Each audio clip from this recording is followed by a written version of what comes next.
వచ్చే 10 ఏళ్లలో భారత విమానయాన రంగంలో 1,50,000 ఉద్యోగాలొస్తాయని వైమానిక రంగ నిపుణులు డాక్టర్ సత్యనారాయణ అంచనా వేస్తున్నారు. సంస్థల అవసరాలకు తగినట్లుగా మన విద్యార్థులు తయారు కావడం లేదని, సరైన శిక్షణ కల్పిస్తే విదేశీ ఇంజనీర్లకు ఏమాత్రం తీసిపోకుండా కొలువులు సాధిస్తారని అంటున్నారు. దేశాల్లో భారీ ఉద్యోగ అవకాశాలు ఇస్తున్న రంగం విమానయాన రంగం. మన దేశంలో మాత్రం అలాంటి పరిస్థితి కనిపించడం లేదు. ఇటీవల కేంద్ర ప్రభుత్వం మేక్ ఇన్ ఇండియా నినాదంతో వందలాది విమానయాన రంగ సంస్థల్ని భారత్ ఆహ్వానిస్తుంది. ఈ తరుణంలో భారత్లో విమానయాన రంగంలో ఉండే ఉద్యోగ అవకాశాలు ఏంటో వివరించడానికి సుదీర్ఘకాలం పాటు భారతీయ వైమానిక రంగంలో పనిచేసిన డాక్టర్ సత్యనారాయణ గారు మనతో ఉన్నారు. ఈ aerospace society of India start చేశారు. దీని ప్రధాన ఉద్దేశం ఏంటి సార్? మన దేశంలో విమాన రంగంలో వచ్చే ఇంజనీర్లు క్రమశిక్షణ కొంచెం తక్కువగా ఉందని కనిపెట్టి ఈ సొసైటీ ద్వారా వాళ్ళకి వేరే వేరే సెమినార్ల ప్రాక్టికల్ ఓరియంటేషన్ ప్రోగ్రామ్స్ ఎక్కడెక్కడ ఏమేమి తక్కువ ఉన్నాయో అన్నీ ఐడెంటిఫై చేసి ఈ సొసైటీ ద్వారా వాళ్ళకి ఈ శిక్షణలు పూర్తి చేసి అంతర్జాతీయ కంపెనీలతో మన దేశంలో తయారైన ఇంజనీర్లతోనే వాళ్ళకి ఈ ఉద్యోగ అవకాశాలు రావాలని ఆ కోరిక మీద మేము ఈ సొసైటీని పెట్టాము. విదేశాలతో చూసుకుంటే మన దేశంలో ఉపాధి అవకాశాలు చాలా తక్కువ ఉంటున్నాయి. దానికి ప్రధాన కారణం ఏమై ఉంటుంది అనుకుంటున్నారు మీరు? ఇది చాలా మంచి ప్రశ్న అండి. మనం చూస్తుంటే ఎన్ని తరాలు అయినాయి మన భారతదేశంలో, అన్నీ చూస్తున్నాం, కానీ విమాన రంగంలో ఒక ఇండస్ట్రీ మనం చూడట్లా. ఎందుకంటే ప్రతి పౌరుడు మన వాళ్ళు బయటికి వెళ్ళిపోయి అక్కడ ఉద్యోగాలు చూసుకుంటున్నారు. ఏరోస్పేస్లో కానీ దేంట్లో అయినా సరే అట్రాక్షన్ అనేది ఒక సందర్భంలో మనం అందరం యూత్ని మౌల్డ్ చేయలేకపోతున్నాం, సృష్టించలేకపోతున్నాం. ఎందుకంటే అట్రాక్షన్స్లోనే మన యూత్ మౌల్డ్ అవుతారు. ఆ అట్రాక్షన్లు ఇప్పుడు మనం తయారు చేయాలి. ఎందుకంటే ప్రపంచంలో అన్ని దేశాల్లో వాళ్ళకి కావాల్సిన శిక్షణ, ఇన్ఫ్రాస్ట్రక్చర్ ఎప్పటి నుంచో ఉన్నాయి. వాళ్ళ సైంటిఫిక్ డెవలప్మెంట్ ఆల్రెడీ అయిపోయినారు. కానీ మనం వాళ్ళని ఇక్కడ తీసుకొచ్చి వాళ్ళని ఏదైతే ఇండస్ట్రీస్ పెట్టించి మన ఉన్న యూత్ని డెవలప్ చేసి ఆ శిక్షణలో మనము పెడితే మన దగ్గర అయిన శిక్షణ పొందిన స్టూడెంట్లు ప్రపంచం కన్నా ఎక్కువ పైకి వెళ్తారు వాళ్ళు. మన కేంద్ర ప్రభుత్వం మేక్ ఇన్ ఇండియా అనే ఒక నినాదం తీసుకొచ్చింది. ఈ తరుణంలో పెద్ద ఎత్తున ఈ విమానయాన రంగంలో సంస్థలు వచ్చే అవకాశం ఉందా? ఉపాధి అవకాశాలు ఎలా ఉండిపోతున్నాయి ఈ భవిష్యత్తులో?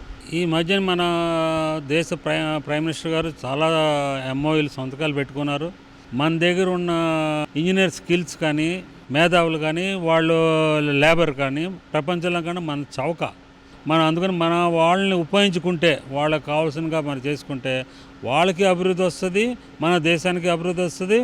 మన దేశంలో తయారు చేసాను మనం గర్వపడే ఇది ఉంటుంది. విమానయాన రంగంలో ఉద్యోగాలని, ఉపాధిని అందిపుచ్చుకోవడానికి మన యువతరం ఏ విధంగా సిద్ధం కావాలి అనుకుంటున్నారు మీరు? ఈ ఇండస్ట్రీలో ఇది తయారవుతుంది, దీని రా మెటీరియల్ ఇది, ఈ మెటీరియల్తో ఈ వస్తువు తయారవుతుందని వాళ్ళు తయారు చేసి చెప్పినప్పుడల్లా అదే సెక్షన్లో వాళ్ళకి కావాల్సిన ఓరియంటేషన్ ఉంటుంది. ఏ మెటీరియల్ ఏ విమానంలో ఎలా వాడతారనేది కూడా తెలుస్తుంది. ఏ భాగం ఈ విమానంలో ఈ మెటీరియల్ ఎక్కడ తయారవుతుందో కూడా తెలుస్తుంది. ఏ మిషన్ మీద తయారవుతుందో కూడా తెలుస్తుంది. దీనివల్ల మన స్టూడెంట్కి జాబ్, ట్రైనింగ్, ఫెసిలిటీ ఈ 3 వాళ్ళకి దొరుకుతాయి. కాబట్టి మంచి యూత్ కింద తయారై రేపు ఉద్యోగ అవకాశాలకి చాలా బాగుంటుంది. రాబోయే 5-10 ఏళ్ల కాలంలో ఎంత సంఖ్యలో మనకి విమానయాన రంగంలో ఉద్యోగాలు వచ్చే అవకాశం ఉంది? ఇప్పుడే మనకి ఈ పాలసీలన్నీ మారి ఇండస్ట్రీలన్నీ ఇవాళ వస్తున్నాయి. ఒక విమాన రంగం ఇండస్ట్రీని తయారు చేయాలంటే మినిమం 3-4 ఇయర్స్ పడుతుంది. మినిమం 1,00,000-1,50,000 స్టూడెంట్లు 10 సంవత్సరాల్లో మనం వాళ్ళని ఉద్యోగ అవకాశాలు ఇచ్చే పరిస్థితిలో మన భారతదేశం తప్పకుండా ఆ అడుగులు వేసి ముందుకు వెళ్తుంది. ఏరోనాటికల్ ఇంజనీరింగ్ చేసినా సరే ఉపాధి అవకాశాలు లేవు, ఉద్యోగాలు దొరకడం లేదు అని అంటున్నారు. దీనికి ప్రధాన కారణం ఏమై ఉంటుందంటారు? దీని ప్రధాన కారణం ఏంటంటే ఇప్పుడు ప్రతి స్టూడెంట్కి మనం ఓన్లీ థియరీ క్లాసులు చెప్తాం, కానీ ప్రాక్టికల్ ఓరియంటేషన్ ఎక్కడ చూపించట్లేదండి. ప్రాక్టికల్ అనేది చూపించాలి. ఏరోనాటికల్ అన్నాక ఏంటి, విమానం చూపించాలి, విమానాన్ని ఇప్పాలి, విమానాన్ని ఇప్పి దాన్ని మళ్ళీ అసెంబుల్ చేపియాలి. అసెంబుల్ చేసి దానికి కావాల్సిన అన్ని ఇన్స్ట్రుమెంట్స్, పార్ట్స్, ఇంజిన్ రన్నింగ్ మోడ్లో చూపించాలి. అప్పుడే వాళ్ళకి ఒక మేధావి కింద తయారైతే వాళ్ళ బుర్రలో దీన్ని ఇలా ముట్టుకుంటే ఇలా తయారవుతుందా అనే ఒక భావన వస్తుంది. రేపు వాళ్ళు ఎక్కడైనా ఇంటర్వ్యూలకు వెళ్ళినా ఫెయిల్ అవుతారు. ఎందుకు ఫెయిల్ అవుతారంటే వాళ్ళకి ఏ సామాన్ ఎక్కడ ఉంటుందో తెలియనప్పుడు వాళ్ళకి ఎక్కడ ఉద్యోగాలు వస్తాయి? రావు కదా. ఎందుకంటే ఇండస్ట్రీ రిలేషన్ అకాడమిక్ అనేది పదం మన దేశంలో లేదు. దీన్ని ఎక్కువ మనం కాన్సన్ట్రేట్ చేస్తూ academic and industry are the dual role makers for tomorrow, correct engineers for the industry. వైమానిక రంగంలో స్థిరపడాలి అనుకునే యువతరానికి మొదటి నుంచి ఏ విధంగా సిద్ధం కావాలి? మనం ఏదైనా కొనుక్కుంటాం, తింటాం, పెట్టేస్తాం. కానీ అది ఎందుకు తయారవుతుంది, ఎలా తయారవుతుంది, ఎలా పుట్టింది అని తెలుసుకోవడానికి ఏ యూత్ ముందుకు రావట్లే. ఆ యూత్ ముందుకు రావాలంటే శిక్షణ మారాలి. శిక్షణ మారాలంటే విద్యార్థులు మారాలంటే ఉపాధ్యాయులు మారాలి, ఇన్స్టిట్యూషన్స్ మారాలి, యూనివర్సిటీ వాళ్ళ మీద ఒక ఇంప్లిమెంటేషన్ పెంచాలి. ప్రతి స్టూడెంట్కి ఒక లాగ్ బుక్ ఉండాలి. మన ఏ స్టూడెంటు లాగ్ బుక్ మెయింటైన్ చేయం. బ్యాంకులోకి వెళ్తే మీకు పాస్బుక్లో ప్రతి ఎంట్రీ తయారై వస్తుంది.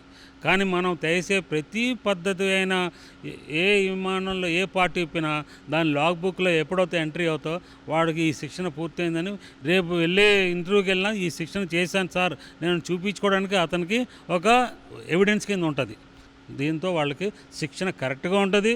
ఈ శిక్షణ పాటిస్తే రేపు మన భారతదేశంలో తయారైన ప్రతి యూత్ ఉద్యోగం లేకుండా రోడ్ల మీద ఎక్కడ కనబడ్డు. రాబోయే కాలంలో భారత విమానయాన రంగంలో పెద్ద ఎత్తున ఉపాధి అవకాశాలు దొరుకుతాయని, ప్రాక్టికల్ ఓరియంటేషన్ విధానంలో చదువుకోగలిగితే అలాంటి అపారమైన అవకాశాలను అందిపుచ్చుకోవడం పెద్ద కష్టమేమి కాదంటున్నారు డాక్టర్ సత్యనారాయణ గారు. కెమెరామెన్ విజయ్ కుమార్తో Rajasekhar, ETV news, Ramoji film city.